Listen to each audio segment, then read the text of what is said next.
À partir de maintenant, ton salaire sera versé sur mon compte. Il m'a dit ça avec un sourire. J'ai juste acquiescé sans protester. Ça faisait des années que je n'entendais que des ordres en silence, croyant que le silence était de l'amour. Ce soir-là, comme d'habitude, ils sont venus dîner gratuitement, mais quand ils ont franchi la porte, ils ont vu ce que j'avais vraiment fait de mon argent, et ils ont explosé de cris. Si cette histoire vous a touché, abonnez-vous. Chaque jour, on partage des récits qui pourraient être votre vie. Dites-nous de quelle ville de France vous nous regardez.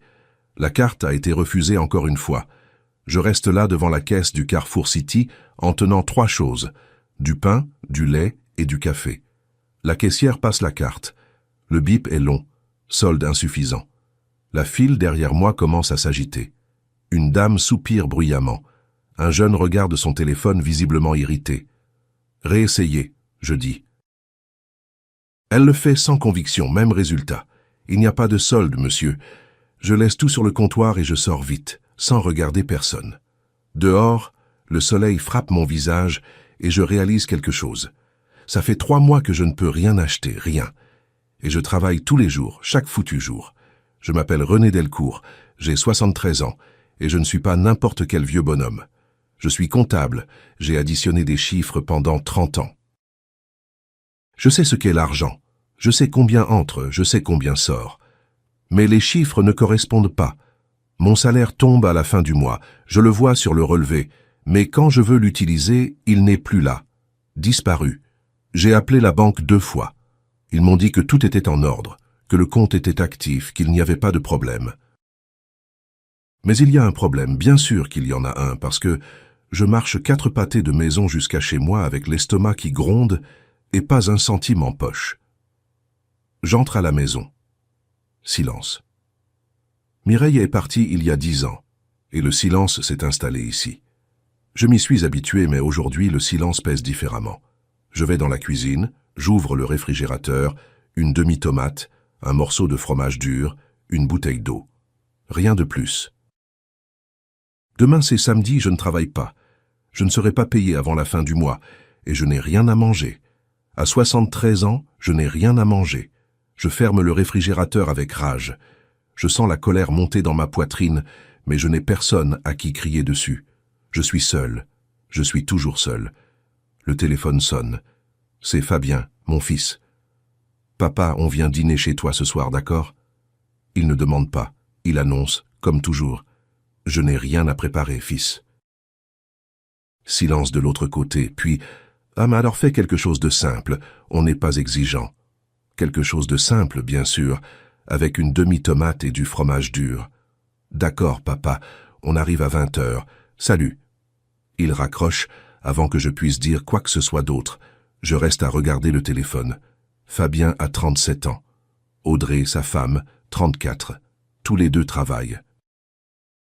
Tous les deux ont de l'argent, mais ils viennent dîner ici 3 fois par semaine et n'apportent jamais rien, ni vin, ni dessert, rien. Je vais dans la chambre, je m'assois sur le lit, je regarde la photo de Mireille sur la table de nuit. Je ne sais pas ce qui se passe, je murmure. Elle me regarde depuis le cadre, souriante, comme toujours. Ton fils me rend fou. Je me lève, je ne peux pas rester assis là à m'apitoyer sur mon sort. Je fouille dans les tiroirs, je trouve 50 € froissés. Je les gardais pour les urgences. C'est une urgence. Je ressors. Je vais à l'épicerie du coin. J'achète des pâtes et une boîte de thon. Le caissier me regarde avec pitié. Tout le monde me regarde comme ça dernièrement. Je déteste ce regard. Je rentre à la maison, je mets l'eau à bouillir, je jette les pâtes, j'ouvre le thon, je mélange avec le fromage râpé et la tomate coupée. Ça sent bon. Mais le goût est celui de la défaite, de toutes les fois où je me suis tu quand j'aurais dû parler. Je mets la table, 3 assiettes, 3 verres, 3 fourchettes, la même scène de toujours. Ils vont arriver, ils vont manger, ils vont se plaindre de quelque chose, et ils vont partir sans laver une seule assiette. Et moi je vais rester ici à nettoyer, me demandant quand j'ai cessé d'être un père pour devenir celui qui sert. La sonnette retentit. 20h pile. J'ouvre. Fabien entre sans dire bonjour. Audrey vient derrière, collée à son téléphone. « Salut, beau papa !» Elle dit sans lever les yeux de l'écran. Ils entrent dans le salon, s'assoient. Je vais à la cuisine, je sers. J'apporte les assiettes. Merci, papa, dit Fabien. Audrey goûte. Elle fronce le visage. C'est quoi ça? Des pâtes au thon. Ah! Elle ne dit rien de plus, mais ce ah dit tout. Elle mange sans envie. Fabien aussi. Je mange en silence. Ils parlent entre eux. Du travail, des amis, de tout sauf de moi. Je suis invisible à ma propre table. Papa, et l'argent, ça va? Demande Fabien soudainement. Je reste avec la fourchette en l'air. Tout va bien. Je mens. Tu es sûr? Parce que je te trouve un peu, je sais pas, différent ces derniers temps. J'avale difficilement. Je vais bien, fils. Il me regarde fixement. Il a les yeux de Mireille, mais le regard est autre. Froid, calculateur. Bon, si tu as besoin de quoi que ce soit, dis-le-moi, tu sais que je t'aide. J'acquiesce. Audrey sourit. Un sourire qui n'atteint jamais les yeux. Ils reprennent leur conversation. Je continue à manger, mais quelque chose a bougé à l'intérieur. Quelque chose de petit, un soupçon.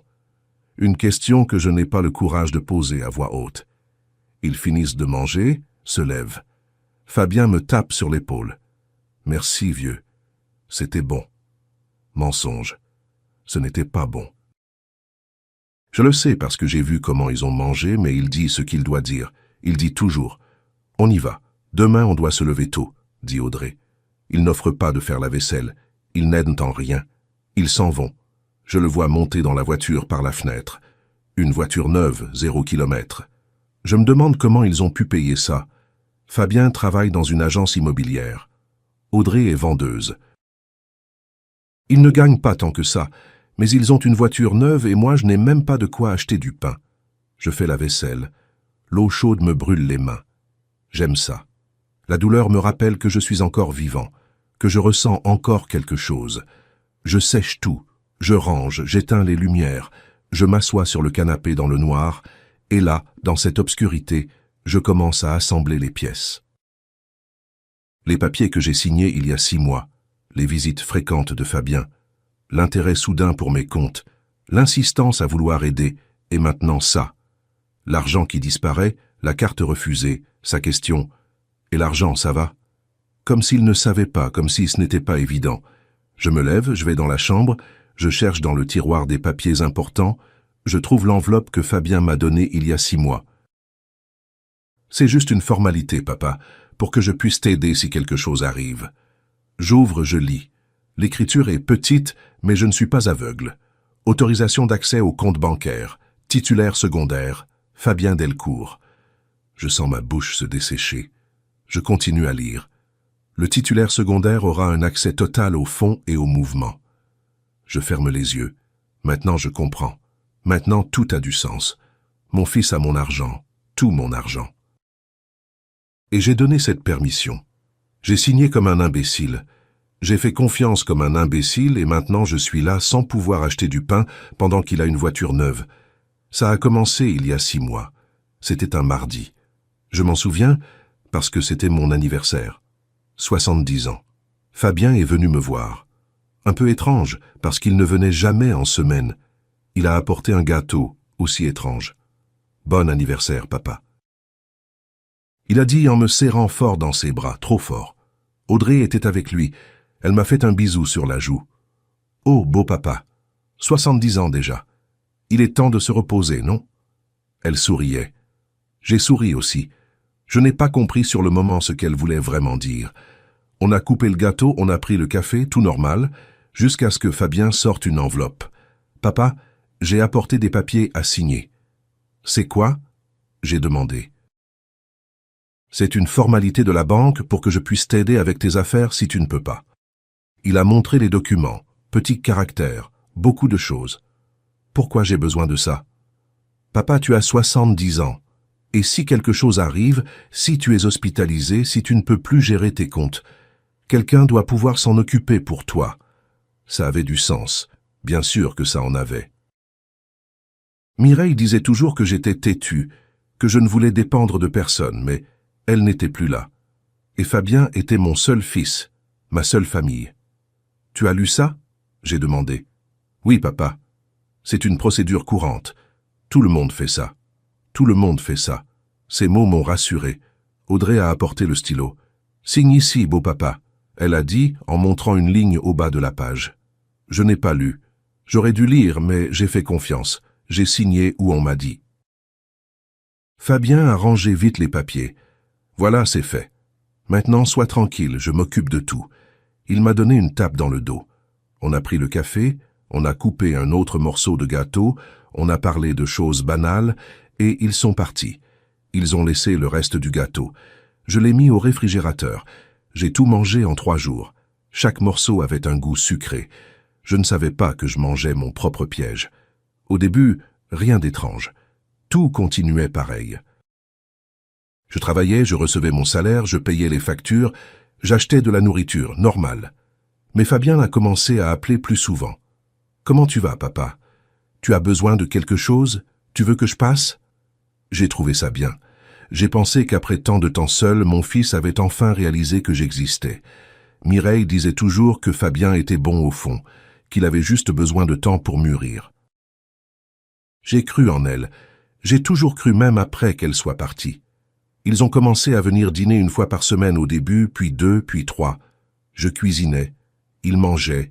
Ils n'apportaient jamais rien, je ne disais rien. J'aimais la compagnie.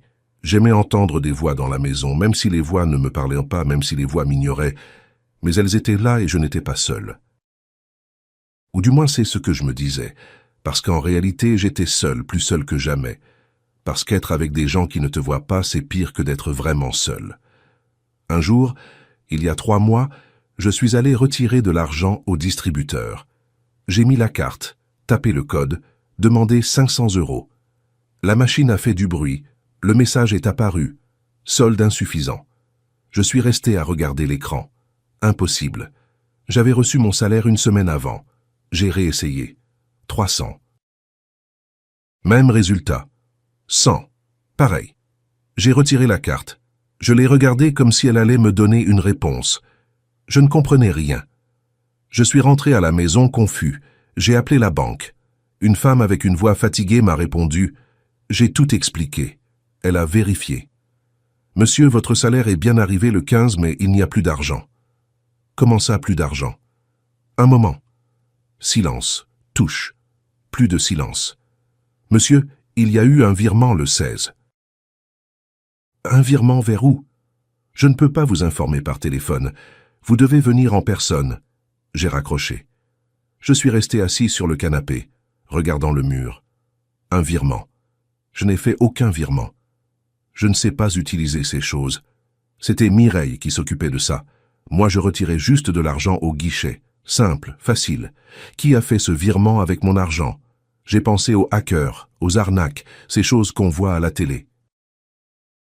Le papy qui s'est fait voler sur Internet. J'irai à la banque lundi.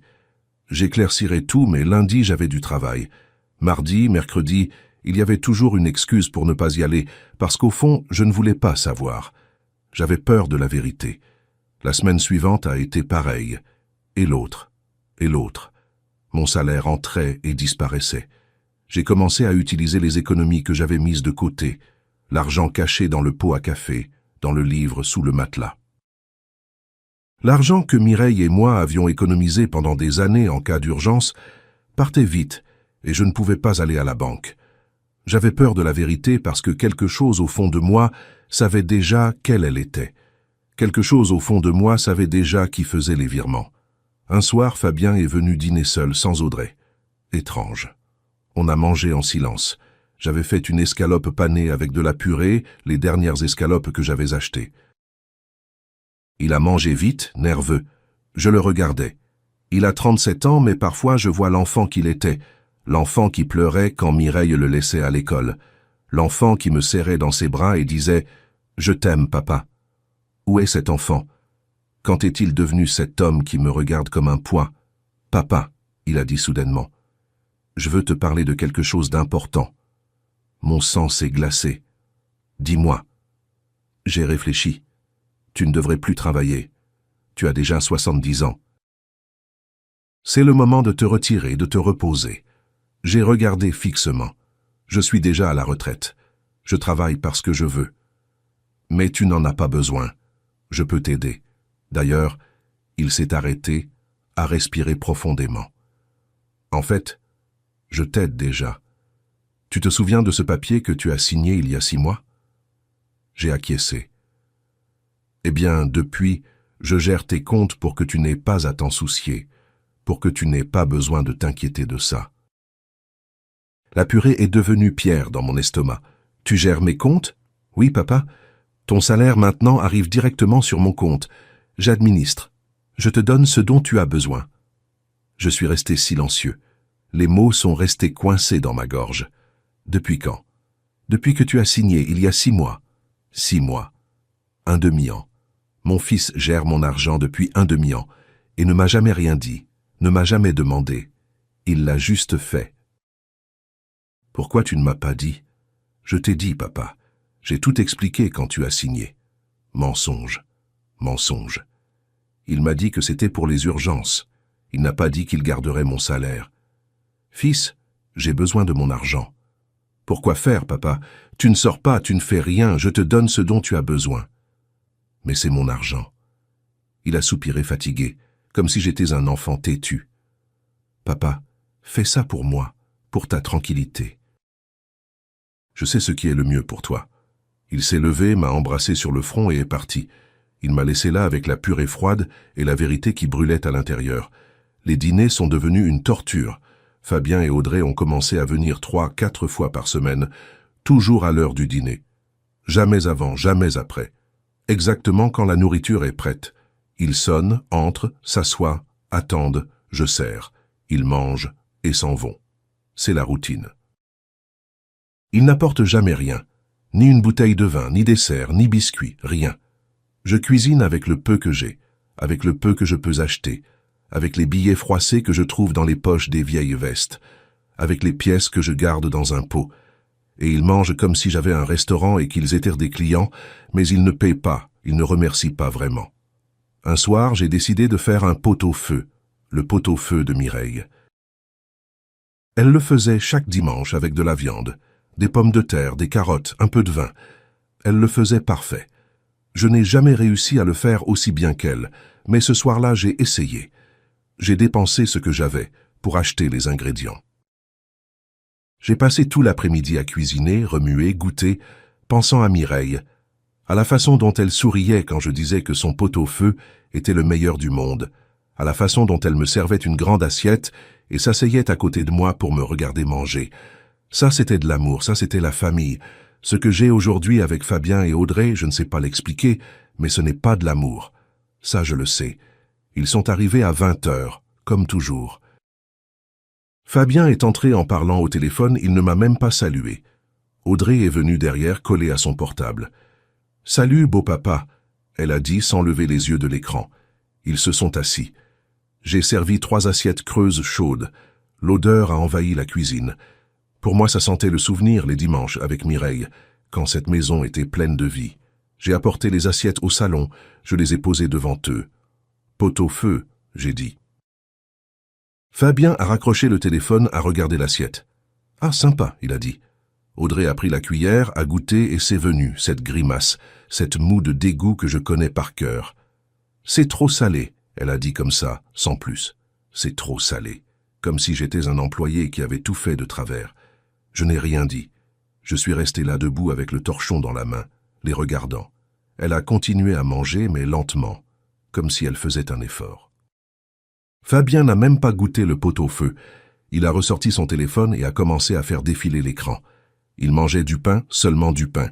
Du pot-au-feu qui m'a pris des heures à faire, il n'a même pas touché. Je suis retourné à la cuisine. Je me suis servi une assiette pour moi, mais je ne me suis pas assis avec eux. Je suis resté debout près de l'évier, mangeant seul, regardant le mur. Du salon, on entendait leur voix, ils riaient. Ils parlèrent de quelque chose qu'ils avaient vu sur Instagram, d'un voyage qu'ils voulaient faire, de choses qui ne m'incluaient pas. J'étais à 3 mètres de distance, mais j'aurais pu être dans un autre pays. C'était pareil. Le pot-au-feu avait un goût amer pour moi. Pas parce qu'il était salé, Audrey mentait, j'avais goûté. C'était bon. C'était exactement comme celui de Mireille, mais quand même le goût était amer. Parce que pendant que je mangeais, j'ai réalisé quelque chose. J'ai réalisé que je ne compte pas pour eux. Je suis juste celui qui cuisine, qui ouvre la porte, qui fait la vaisselle après. Je pourrais être n'importe qui, je pourrais être un inconnu. Et ils viendraient quand même, parce qu'ils ne viennent pas me voir. Ils viennent juste pour manger gratuitement, pour économiser de l'argent, pour utiliser le peu qu'il me reste. J'ai avalé la dernière bouchée. Ma gorge s'est serrée, mais je n'ai pas pleuré. Je ne pleure plus. Les larmes se sont taries il y a longtemps. Ils ont fini de manger. Enfin, Audrey a fini. Fabien a laissé son assiette presque pleine. Ils se sont levés. « Merci, papa », a dit Fabien. Audrey n'a rien dit. Elle mettait déjà son manteau. « Vous partez déjà ?» j'ai demandé. Je savais déjà. La réponse est toujours la même. « Oui, on doit se lever tôt demain », il a dit. Bien sûr, il faut toujours se lever tôt. Il y a toujours quelque chose à faire. Il n'y a jamais de temps pour rester un peu plus, pour prendre un café, pour me demander comment je vais vraiment, pour écouter ma réponse. Ils sont partis. La porte s'est fermée, le bruit de la voiture qui s'éloigne, et moi là encore seul, regardant la vaisselle sale sur la table. J'ai commencé à débarrasser. J'ai porté les assiettes à la cuisine. J'ai ouvert le robinet. L'eau est sortie chaude. Elle m'a presque brûlé les mains. J'ai mis du liquide vaisselle. J'ai commencé à laver, assiettes, couverts, casseroles, tout. Je lave toujours tout. Il n'offre jamais d'aider. Pas une seule fois. Même quand il voit que je suis fatigué, que mes mains me font mal, que mes doigts tremblent. Rien. Ils s'en vont et me laissent avec le désordre, avec les restes de la nourriture qu'ils n'ont même pas aimée, avec le pot-au-feu de Mireille qu'Audrey a dit trop salé. J'ai lavé avec plus de force. J'ai senti le liquide vaisselle irriter ma peau, mais j'ai continué parce que si je m'arrête, je vais m'asseoir et je ne me relèverai plus. J'ai fini de laver. J'ai séché mes mains avec le torchon. Je les ai regardées. Elles étaient ridées, pleines de taches, veines marquées, peau fine qu'on voit à travers. Ses mains ont travaillé toute une vie.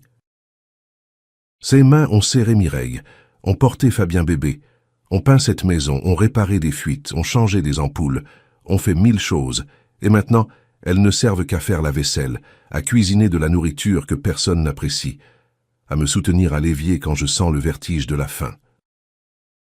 Je suis resté à les regarder sous la lumière de la cuisine et j'ai pensé, quand suis-je devenu l'employé de mon propre fils? Je n'ai pas de réponse, j'ai seulement ces vieilles mains fatiguées.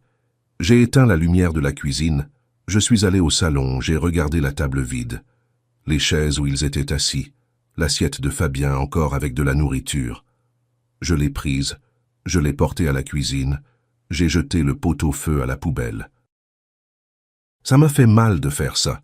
Ça m'a fait mal de jeter de la nourriture, mais je ne vais pas la garder. Je ne veux pas manger demain les restes de ce qu'ils ont méprisé. Je ne veux pas me rappeler le visage d'Audrey disant « c'est trop salé ». Je ne veux pas me rappeler Fabien qui m'ignorait. J'ai tout jeté. J'ai fermé le sac poubelle. Je l'ai laissé près de la porte. Demain, je le sortirai. Demain, je ferai ce que j'ai à faire. Mais aujourd'hui, je veux juste me coucher et oublier. Je suis allé dans ma chambre. J'ai enlevé mes chaussures. Je me suis couché habillé, j'ai regardé le plafond, les taches d'humidité que je n'ai jamais réparées, les fissures qui s'agrandissent. Cette maison tombe en morceaux, comme moi. Mireille disait toujours qu'il faut garder la maison belle, qu'une belle maison c'est une famille heureuse. Mais Mireille n'est plus là et la famille non plus. Il ne reste que moi et cette maison vide qui sent le pot-au-feu rejeté. J'ai fermé les yeux. J'ai essayé de dormir, mais je n'ai pas pu parce que je continue à entendre les mots d'Audrey. C'est trop salé. 2 mots. 2 mots qui ont dit tout ce que j'avais besoin de savoir. Le lendemain matin, je me suis réveillé tôt. Tout mon corps me faisait mal. Je me suis levé quand même, je suis allé à la cuisine, j'ai préparé du café, mais il n'y en avait pas. Fini depuis 3 jours. J'ai bu de l'eau du robinet, froide. J'ai lavé mon visage. Je me suis regardé dans le miroir de la salle de bain. Il y a un vieil homme qui me regarde. Je ne le reconnais pas. Celui-ci est si maigre. Quand est-ce que ses yeux se sont enfoncés comme ça? J'ai touché mon visage, la barbe pas faite, les rides profondes, les lèvres sèches. Cet homme dans le miroir n'est pas le René Delcourt d'avant, c'est un autre. Un homme qui s'est fait voler, Un homme qu'on utilise, un homme qui a cessé d'exister à un moment sans s'en rendre compte. Le mardi, je me suis réveillé avec un mal de tête. La tension, toujours la tension. Depuis que Mireille est morte, ma tension a augmenté. Le médecin m'a prescrit des médicaments. J'en prenais tous les jours. Ou j'en prenais parce que c'est fini depuis une semaine. J'ai fait durer. Je prenais un demi-comprimé au lieu d'un entier. Puis un quart. Puis rien. Aujourd'hui, je n'en ai plus et le mal de tête me tue. Je me suis habillé, je suis sorti. Je suis allé à la pharmacie qui est à 2 pâtés de maison d'ici, la même que d'habitude, où on me connaît, où la dame qui sert demande comment je vais. Je suis entré, il y avait 3 personnes qui attendaient, je me suis mis dans la file, j'ai attendu mon tour. La tête me faisait mal, mes oreilles bourdonnaient. Je me suis tenu au comptoir quand enfin mon tour est arrivé. « Monsieur Delcourt, comment allez-vous » a demandé la pharmacienne. Elle s'appelle Martine, elle travaille ici depuis 20 ans. J'ai besoin de mon médicament pour la tension, j'ai dit. Elle a acquiescé, est allée chercher, est revenue avec la boîte. Ça fait 15 €, elle a dit. J'ai sorti ma carte. Mes mains tremblaient un peu. Elle l'a passée dans le lecteur. A attendu, j'ai attendu. Les 3 derrière attendaient. Le bip, ce maudit bip. Carte refusée, a dit Martine.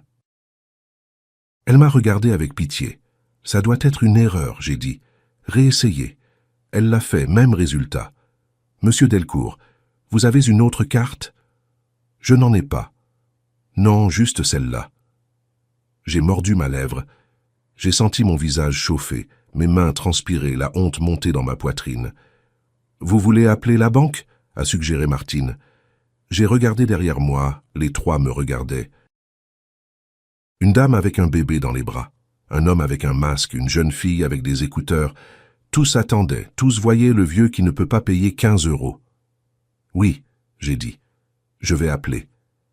J'ai sorti mon portable, j'ai composé le numéro de la banque, j'ai attendu.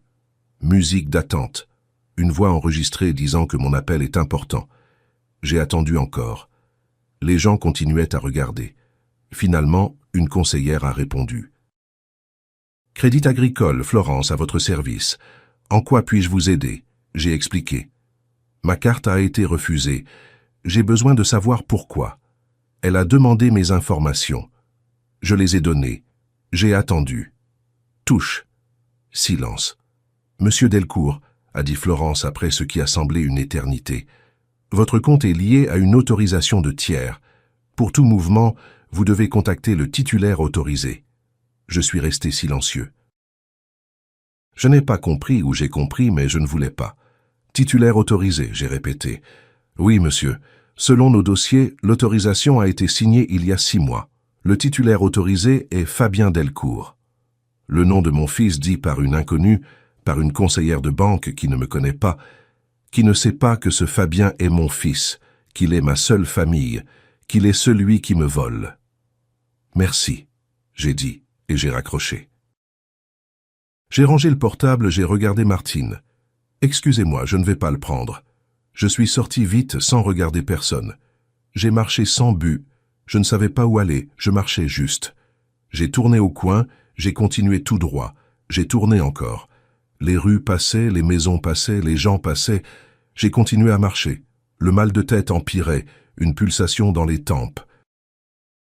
Ma vue devenait floue. Mais j'ai continué jusqu'à arriver à une place, la place où Mireille et moi allions chaque dimanche, où on s'asseyait sur ce banc de bois pour prendre un café au bistrot d'en face. Je me suis assis là, sur le même banc. J'ai regardé autour, un garçon qui courait après un ballon, un couple qui s'embrassait sous l'arbre, une vieille dame qui nourrissait les pigeons. La vie continue pour eux. La vie pour moi s'est arrêtée. Je suis resté là, on ne sait pas combien de temps. Une demi-heure. 1 heure, le soleil a changé de position. Mon ombre a grandi. Le garçon est parti avec sa mère. Le couple est parti main dans la main. La dame n'avait plus de miettes et est partie aussi. Moi, je suis resté pensant, essayant de comprendre. Fabien a tout mon argent depuis 6 mois et j'ai signé l'autorisation. J'ai donné la permission, j'ai fait confiance, et maintenant, je suis là sans pouvoir acheter le médicament dont j'ai besoin pour ne pas mourir. Parce que c'est ce qui arrive quand on ne prend pas ses médicaments pour la tension. On meurt d'une crise cardiaque, d'un AVC. On meurt, et peut-être que c'est ce qu'il veut, que je meure, que je disparaisse, qu'il garde la maison. Je me suis levé, mes genoux ont craqué. La douleur dans le dos, le mal de tête, la douleur dans tout le corps. J'ai marché de retour à la maison, lentement, comme si je montais une montagne. Chaque pas coûte, chaque pâté de maison est un effort. Je suis enfin arrivé. J'ai ouvert la porte, je suis entré, je me suis assis sur le canapé. Je suis resté à regarder le mur. Sur le mur, il y a une photo, Fabien à 5 ans, sur mes genoux, tous les deux souriants. Je me suis levé, je suis allé vers la photo. Je l'ai enlevé du mur, j'ai regardé cet enfant qui était mon fils. Où est-il? Où est-il allé? Qu'est-ce que j'ai fait de mal? Quand est-il devenu l'homme qui me tue petit à petit? Si vous écoutez mon histoire, s'il vous plaît, écrivez dans les commentaires d'où vous regardez. Parfois, savoir que quelqu'un dans le monde m'écoute me donne la force de continuer à raconter ça. Parce que c'est dur, très dur de vivre ça, et encore de devoir s'en souvenir. Mais j'ai besoin que vous sachiez ce qui m'est arrivé. J'ai besoin que vous compreniez que ces choses arrivent, que les enfants parfois deviennent des étrangers, des ennemis. Et on reste seul sans comprendre comment on en est arrivé là, sans comprendre pourquoi la personne qu'on a le plus aimée est celle qui fait le plus mal maintenant. Cette nuit-là, je n'ai pas dîné, je n'avais pas faim, ou j'avais faim, mais je n'avais rien à cuisiner. Je me suis couché tôt, 19 heures. Il y avait encore de la lumière dehors, mais j'étais déjà fatigué de tout. Je me suis couché habillé avec mes chaussures, j'ai fermé les yeux, et là, dans le noir, j'ai pris une décision. Pas une grande décision, pas encore, mais une petite. J'ai décidé que j'irais à la banque, que je demanderais des explications, que j'irais voir de mes propres yeux ce que Fabien a fait de mon argent. Parce que soupçonner, c'est une chose, savoir, c'en est une autre. Et j'avais besoin de savoir, j'avais besoin de voir la vérité, même si elle me détruisait. Je me suis réveillé à 3 heures du matin. Le mal de tête était insupportable. Je me suis levé, je suis allé à la salle de bain, j'ai mouillé mon visage avec de l'eau froide, je me suis regardé dans le miroir, yeux rouges, peau pâle, cernes profondes, j'avais l'air d'un fantôme. J'ai touché ma poitrine. Le cœur battait vite, très vite, irrégulier. J'ai eu peur. Peur de mourir là seule, sans les médicaments dont j'ai besoin pendant que mon fils dort tranquille chez lui, avec mon argent sur son compte. Je suis retourné au lit, je me suis couché sur le côté, j'ai respiré profondément, lentement, essayant de me calmer, essayant de ne pas mourir, pas encore. D'abord, je dois savoir. D'abord, je dois voir. Le jeudi, à midi, j'ai demandé la permission au travail. Je dois aller à la banque, j'ai dit au patron. Il a acquiescé.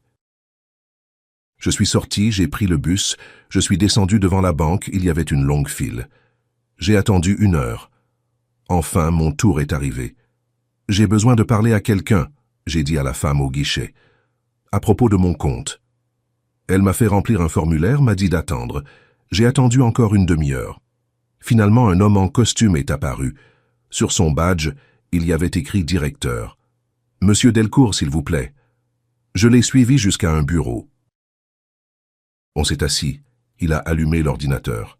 « En quoi puis-je vous aider? Je veux savoir ce qui s'est passé avec mon argent, » j'ai dit.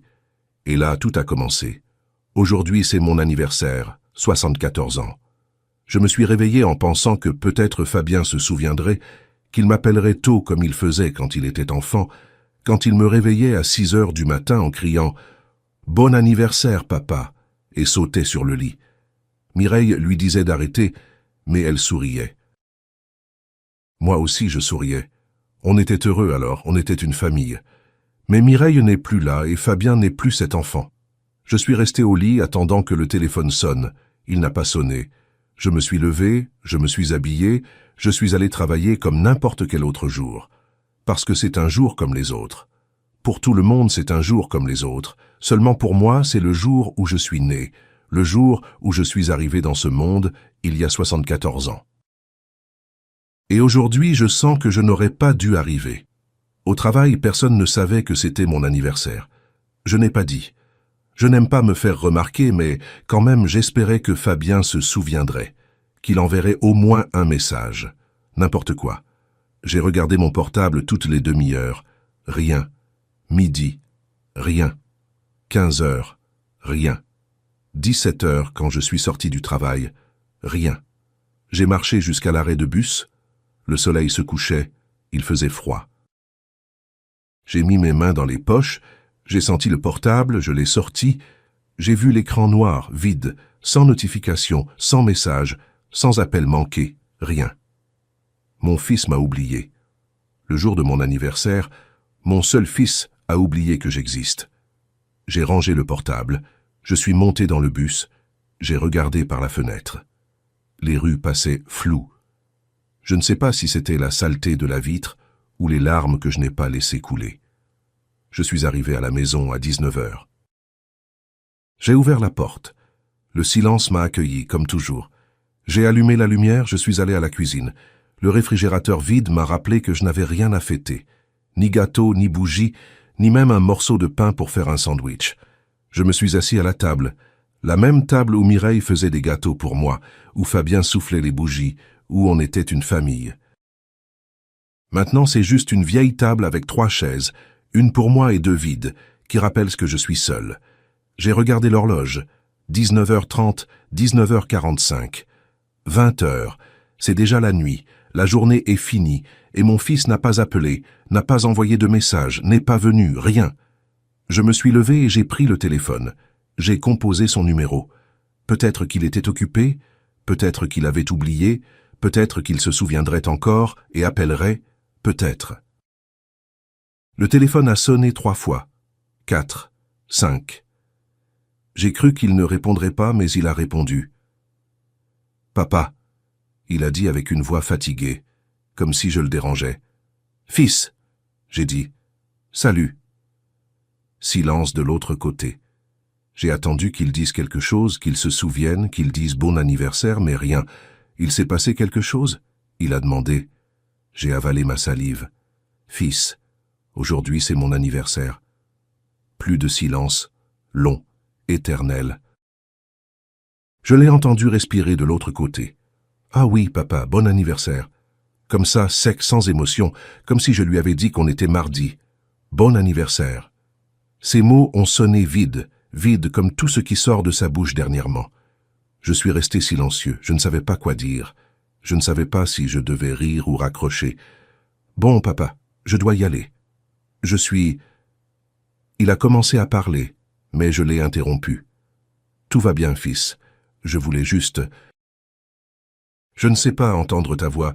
Ça a sonné pathétique, je sais. Ça a sonné comme un vieux désespéré cherchant l'attention. Mais c'est ce que je suis maintenant, un vieux désespéré. Oui, papa, on parlera plus tard. Ah, puisque je te parle, je peux passer demain. Mon sang s'est glacé, je savais ce qui allait venir. Ça vient toujours, la même chose. J'ai besoin que tu me prêtes, enfin que tu me donnes l'argent du mois prochain.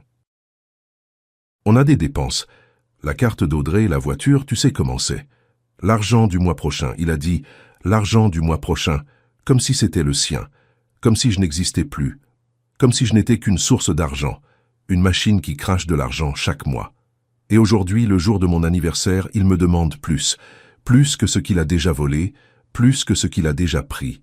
Je n'ai pas répondu, je n'ai pas pu. Les mots sont restés coincés dans ma gorge. Je voulais lui crier dessus. Je voulais dire que c'est mon argent, que j'ai travaillé toute ma vie pour cet argent, que je n'ai rien à manger, que je n'ai pas pu acheter mes médicaments, que je meurs de faim pendant qu'il exhibe sa voiture neuve. Je voulais dire tout ça, mais je n'ai rien dit. Je suis juste resté là avec le téléphone collé à l'oreille, écoutant mon fils me demander de l'argent le jour de mon anniversaire. « Papa, tu es là ?»« Je suis là. » J'ai murmuré. « Je suis là. »« Alors d'accord. Demain je passe. Bisous, salut. » Et il a raccroché. Il a raccroché. Il n'a même pas attendu que je réponde. Il n'a même pas dit bon anniversaire encore. Rien. Il est parti. Je suis resté avec le téléphone à la main, regardant l'écran qui montrait appel terminé. Appel terminé, relation terminée, famille terminée, tout terminé. J'ai laissé le téléphone sur la table. Je me suis levé, j'ai traversé la maison en éteignant les lumières, une par une, celle de la cuisine, celle du salon, celle du couloir. J'ai tout laissé dans le noir, comme je me sens à l'intérieur, noir, vide. Je suis arrivé dans ma chambre, je n'ai pas allumé la lumière, je me suis couché habillé, avec mes chaussures encore aux pieds, avec mes vêtements de travail. Je suis resté à regarder le plafond que je ne voyais pas dans le noir, et j'ai pensé à tous les anniversaires passés. Quand Fabien avait 5 ans et m'a fait un dessin, quand il avait 10 et m'a offert une cravate horrible que j'ai portée pendant 1 an entier, quand il avait 15 et m'a emmené au cinéma, quand il avait 20 et me serrait encore dans ses bras. Où est passé tout ça? À quel moment mon fils a cessé de me vouloir? Ou peut-être qu'il ne m'a jamais voulu? J'ai toujours été juste une obligation pour lui. Je n'ai pas pleuré. Je voulais pleurer. Je sentais les larmes coincées quelque part entre la poitrine et les yeux, mais elles ne venaient pas. Elles ne viennent plus. Je crois qu'elles se sont taries. Je crois que je n'ai plus de larmes. J'ai tellement pleuré quand Mireille est morte que j'ai dépensé toutes les larmes que j'avais pour toute ma vie.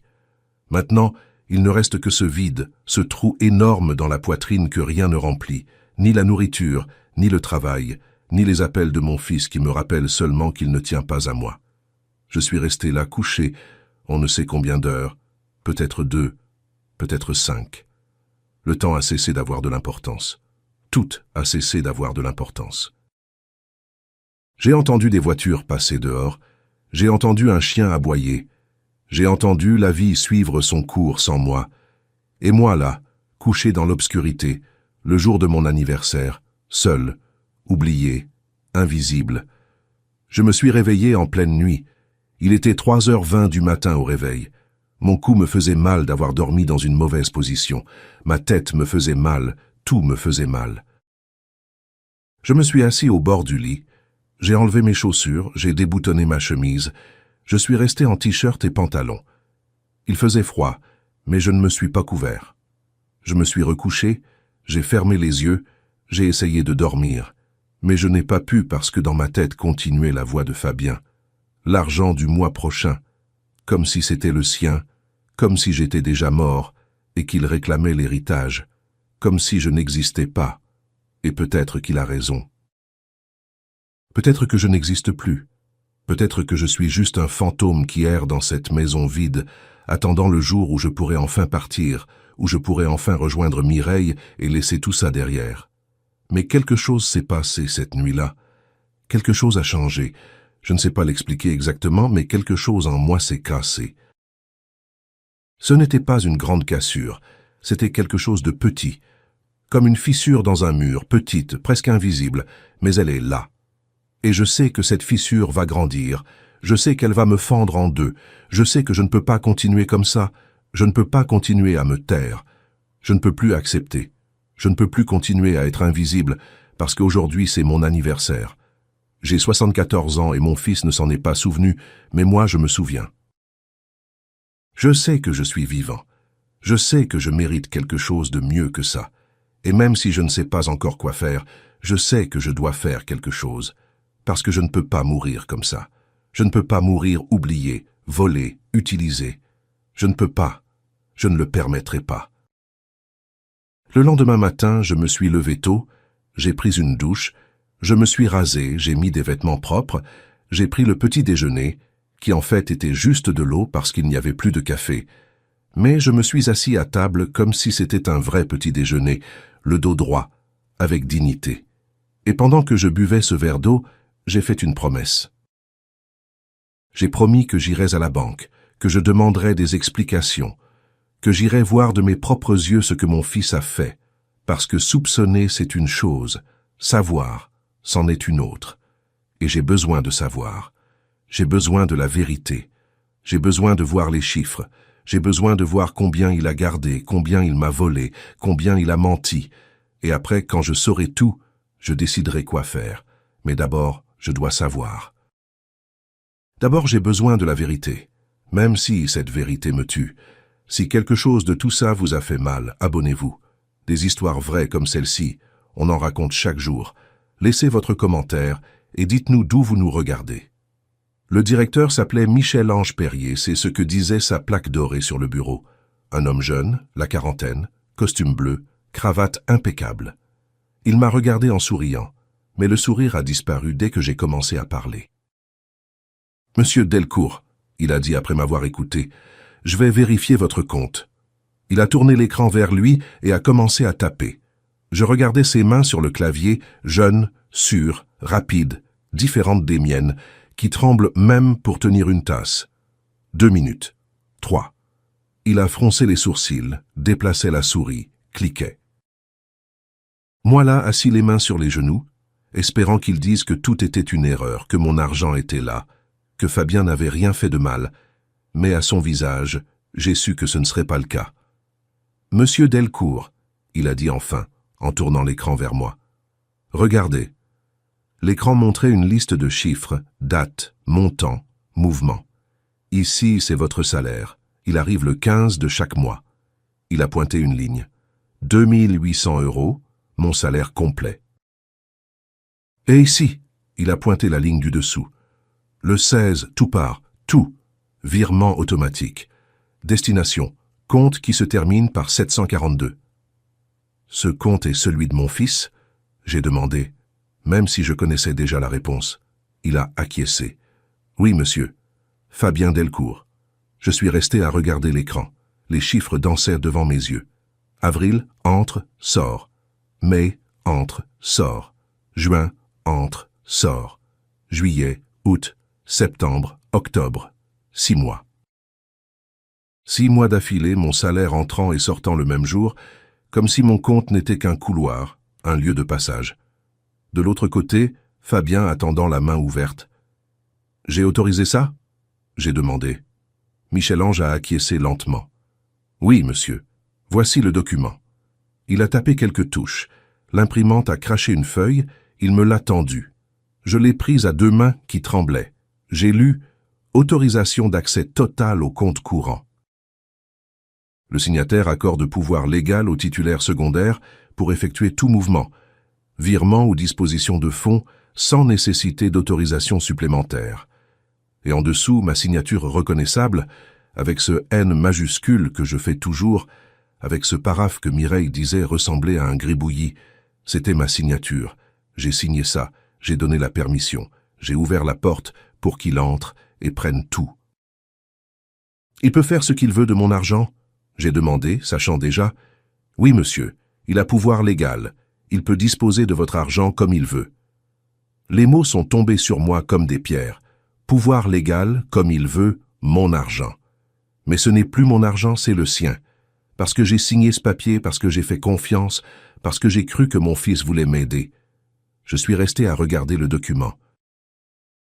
La date, 15 avril, mon anniversaire de 70 ans, le jour où Fabien est venu avec un gâteau, avec des embrassades, avec des sourires. C'est ce jour-là que j'ai signé ça. Ce jour-là, j'ai donné ma vie, mon indépendance, ma dignité, tout. « Et je ne peux pas annuler ?» j'ai demandé. Michel-Ange a ajusté ses lunettes. « Vous pouvez, mais vous avez besoin de la signature du titulaire secondaire ou d'une procédure judiciaire. Et ça prend du temps, des mois, peut-être un an. » « 1 an? Je n'ai pas 1 an ni 1 mois. Je n'ai rien. »« Je comprends, » j'ai dit, mais je ne comprenais pas. Je ne comprenais pas comment mon propre fils peut me faire ça. « Monsieur Delcourt, » a dit Michel-Ange avec une voix douce. « Vous saviez qu'il faisait ça ?» Je l'ai regardé. Il me regardait avec pitié, avec cette même pitié que je vois partout dernièrement. « Non, » j'ai dit. « Je ne savais pas. » Ma voix tremblait. Je sentais ma gorge se serrer. Il m'a dit que c'était pour aider, que si quelque chose arrivait, il pourrait gérer mes comptes. Il n'a pas dit qu'il garderait mon salaire tous les mois. Michel-Ange a acquiescé. Il avait entendu cette histoire avant, certainement. Des vieux idiots qui font confiance à leurs enfants. Des vieux bêtes qui signent sans lire, des vieux comme moi. Je suis désolé, il a dit et il semblait sincère. Mais sa pitié ne me rendait pas l'argent, ni les 6 mois que j'ai passés sans pouvoir acheter de nourriture, sans pouvoir avoir de médicaments, mourant de faim pendant que mon fils achetait des voitures neuves avec mon argent. Je me suis levé, mes jambes ont faibli, je me suis appuyé sur le bureau. « Vous vous sentez bien ?» a demandé Michel-Ange. « Oui, » j'ai menti. « Merci pour votre temps. » Je suis sorti du bureau. J'ai marché dans la banque. Les gens dans la file, déposant, retirant, vivant leur vie normale. Des vies où les enfants ne volent pas, où faire confiance n'est pas une erreur. Je suis sorti dans la rue. Le soleil a frappé mon visage. Il faisait trop chaud. Ou peut-être que c'était moi. Peut-être que c'était la rage qui brûlait à l'intérieur. J'ai commencé à marcher sans but.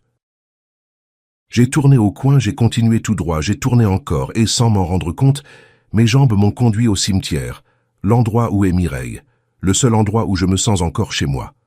Je suis entré par le portail de fer, j'ai marché par les allées des tombes. Je connais le chemin par cœur.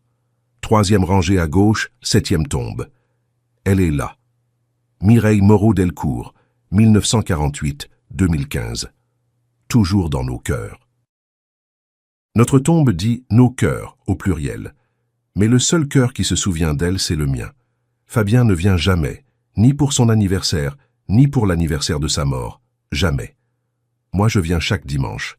J'apporte des fleurs quand j'ai de l'argent. Quand je n'en ai pas, je viens quand même. Je m'assois sur le bord du trottoir. Je lui parle. Je lui raconte ma semaine. Aujourd'hui, je me suis agenouillé. Je ne me suis pas assis. Je me suis agenouillé sur l'herbe sèche. J'ai posé mes mains sur la pierre froide et tout ce que je retenais s'est effondré. J'ai pleuré. J'ai pleuré comme je n'avais pas pleuré depuis le jour de ses funérailles. J'ai pleuré en sanglotant du fond de la poitrine. J'ai pleuré le visage sur la pierre froide de la tombe. J'ai pleuré sans me soucier de qui me voyait.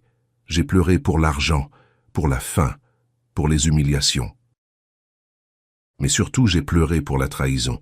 Que mon fils, le fils qu'elle aimait tant, le fils qu'elle croyait bon, me vole, me tue lentement, et qu'elle ne soit pas là pour l'empêcher, pas là pour me défendre, pas là pour lui dire d'arrêter. Elle est enterrée, morte, et moi je suis seul luttant une bataille que je ne vais pas gagner. Mireille, j'ai dit entre les sanglots, je ne sais pas quoi faire, je ne sais pas comment sortir de là. Il m'a volé, notre fils m'a volé. Le dire à voix haute a rendu tout plus réel, plus douloureux, irréversible.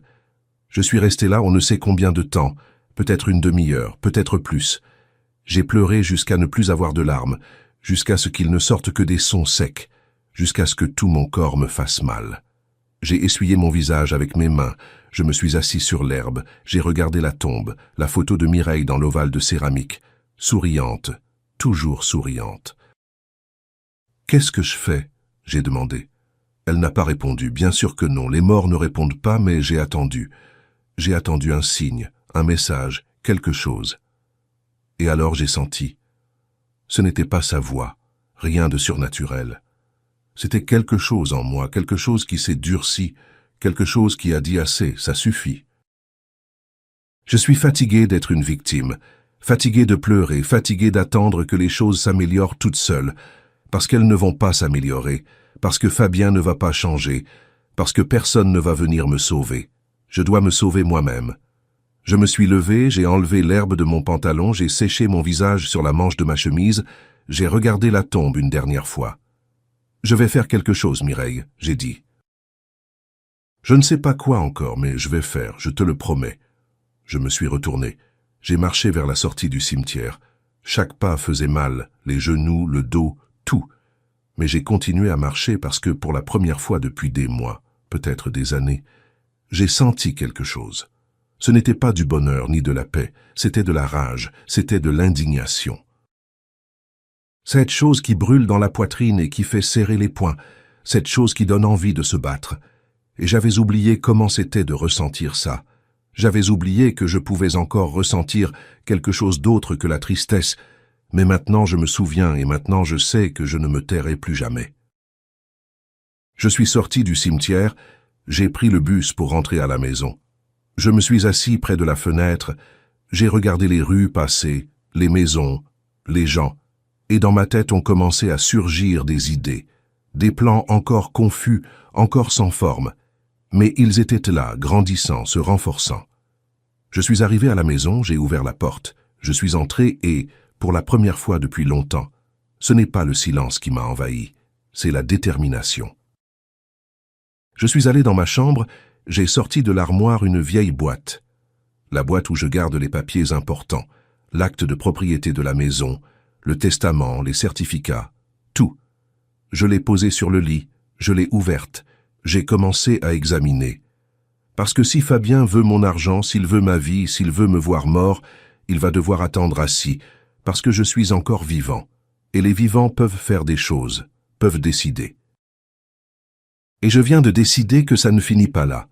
J'ai passé 3 jours à répéter ce que j'allais dire, 3 jours debout devant le miroir de la salle de bain, me regardant dans les yeux, essayant de trouver le courage qui fuyait chaque fois que j'ouvrais la bouche. « Fils, je dois te parler », je disais à voix haute, une fois, une autre, encore une fois. J'essayais des tons différents, plus fermes, plus doux, plus en colère, plus tristes, mais aucun ne sonnait juste. Aucun ne sonnait comme le père que je devrais être, comme l'homme que je devrais être. Je me voyais dans le miroir et je ne voyais qu'un vieux avec peur, un vieux qui a peur de son propre fils. Mais je devais le faire. Je devais dire ce que j'avais découvert à la banque.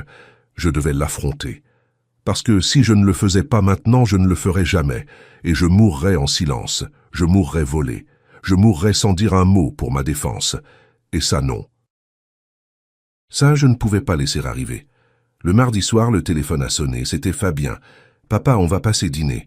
Tu as quelque chose ?» Bien sûr que j'avais. J'ai toujours. Même si je n'ai pas pour moi, j'ai toujours pour eux. C'est comme si mon corps avait déjà appris à garder le peu que j'arrive à avoir pour quand il se pointe. « Oui, fils, je vous attends. » J'ai raccroché. J'ai respiré profondément. C'était ma chance. Aujourd'hui, j'allais parler. Aujourd'hui, j'allais tout dire. Je suis allé à la cuisine. J'ai pris ce que j'avais. Des pâtes, de la sauce tomate en sachet, un morceau de fromage. J'ai fait des tagliatelles simples, rapides. Pendant que je cuisinais, je passais dans ma tête ce que je dirais. Je suis allé à la banque, j'ai vu les virements. Je veux que tu me rendes mon argent. Ça sonnait bien dans ma tête, ferme, clair, mais je savais qu'au moment face à lui, les mots allaient manquer. Ça arrive toujours. Je finis toujours par me taire. Ils sont arrivés à 20h, ponctuels comme toujours quand il y a de la nourriture en jeu.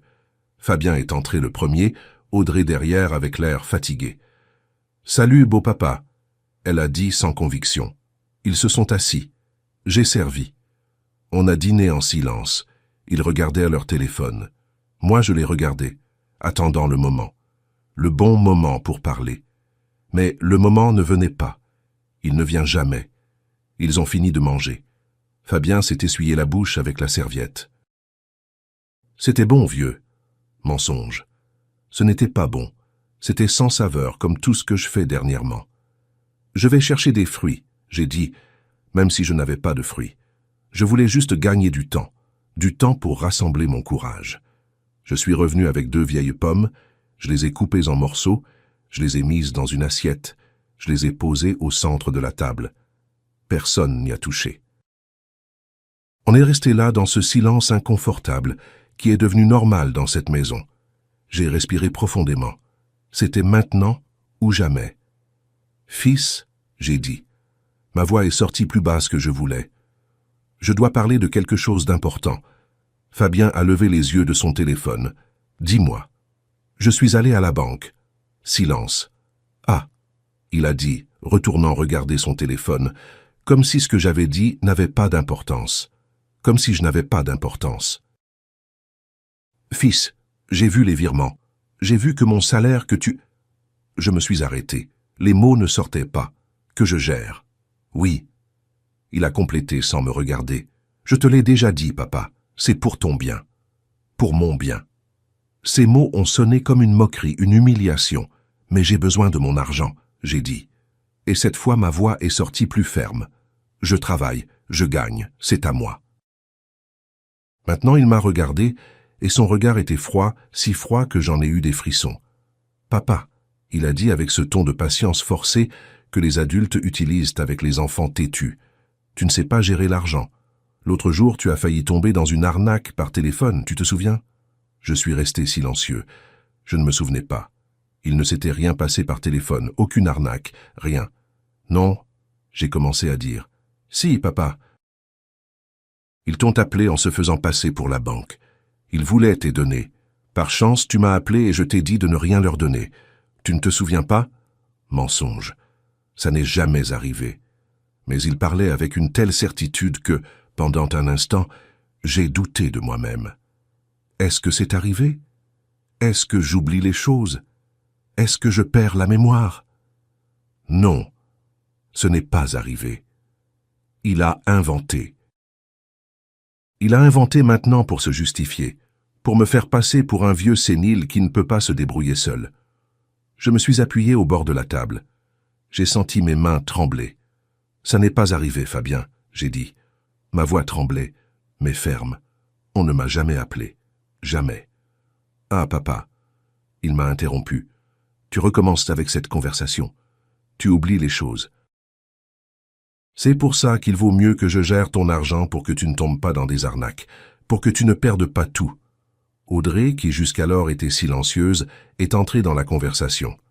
Beau papa, Fabien veut juste ton bien. Douce. Sa voix était douce comme du miel empoisonné. Il se soucie de toi. On se soucie. Tu sais qu'on a aussi des dépenses, non? La voiture, la carte, le loyer, et toi tu vis seul. Pourquoi tu as besoin de tant d'argent?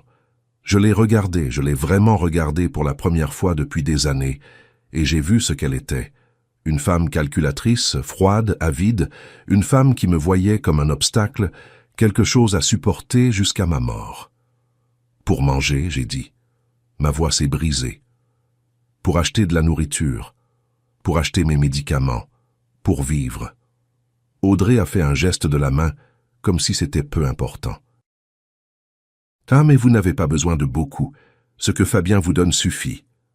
Ce que Fabien me donne? Il me donne comme une aumône, comme si ce n'était pas mon argent, comme si je n'avais pas travaillé toute ma vie pour le gagner. Il ne me donne rien.